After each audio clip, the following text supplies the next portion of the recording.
meeting with BBC executives today to discuss a range of issues in connection with the BBC's outputs, not just in terms of the news and current affairs, but also we were talking about the culture within the BBC and the desperate need for the whole organisation to declare a climate and ecological emergency. I'm reassured in a deep level that the BBC are on this. They've got some catching up to do.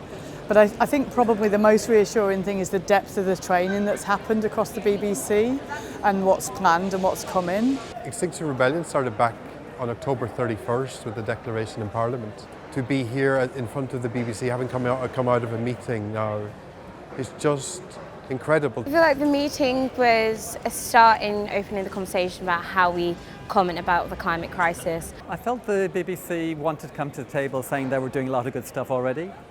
But I think they felt very defensive about us actually challenging them to step up as a public broadcaster to actually take this to the level of World War II. We made the emotional case about the depth of the crisis. I think they were reluctant to meet us at that emotional level.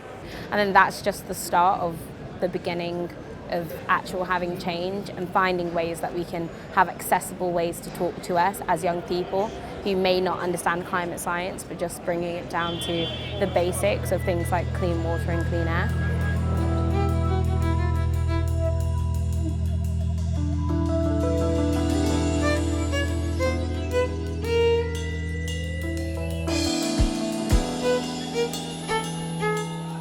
I also felt the idea of the BBC's role in taking away from normalising a high carbon lifestyle was something that was just starting to be thought about throughout the course of that programme, that we don't just want people to be talking about carbon footprints or whatever. It's how do you say, you know, when you make a programme like this, you're normalising a behaviour thing that's killing the planet.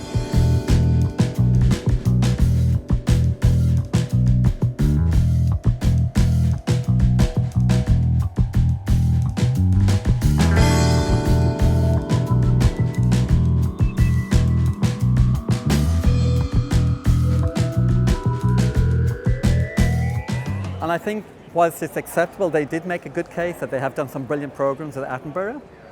But I don't think they've really accepted that the impact of programs like Top Gear, or programs that teach people how to get cheap flights, or programs that teach people how to destroy their gardens to make into a living room. I don't think they've really understood yet the destructiveness that they've had in the past and the responsibility they have to actually make sure that that is not in the agenda from now on. How do we communicate the depths of the doom that we potentially face, but also how do we do the vision and or for them do solutions focused journalism. The BBC both has a role reflecting society, but also as it reflects society, also influences society. I pay particular attention to the detail of news and current affairs output, and I felt that I was able to convey to the BBC where the various weaknesses and gaps were. So personally, I'm going to have to say I'm really pleased that we've done it, and I felt very encouraged by this first meeting. I hope there'll be many more meetings to come in the future. There's more to come from the BBC, and I feel really welcome to be in a dialogue with them to do more. So I think some of the points need making again and again, and we'll get there.